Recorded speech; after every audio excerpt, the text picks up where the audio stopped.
Səni zəhər çar. Ağa it boğma it. Bir yaz köpək uşaqlarının əlindən. Nə azara düşmüşəm ağzına, nə azara düşmüşəm. Güpəlində çay içir, bəs da. Nə azara düşdü yaz, bir bir uşaq əmizdirir. Ya Rəbbi, bunu mənə yazan yerdə qələmci yazının ucu qırmaydı, heç tat demirəm ha.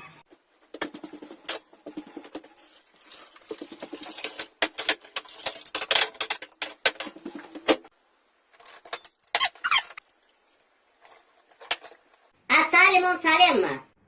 Çayına limon sarayım mı deyirəm? Ha? Asa sarayım mı? Ne bileyim aya mən. Ne? Baba ayıp değil. Nenem 15'ten aşağıda. Erkekten nenem. Bəs değil. Koca adamdı koy yaşasın da ara. Ne istiyorsan ondan? Aa, sen de içmirəm. Özünüz içe.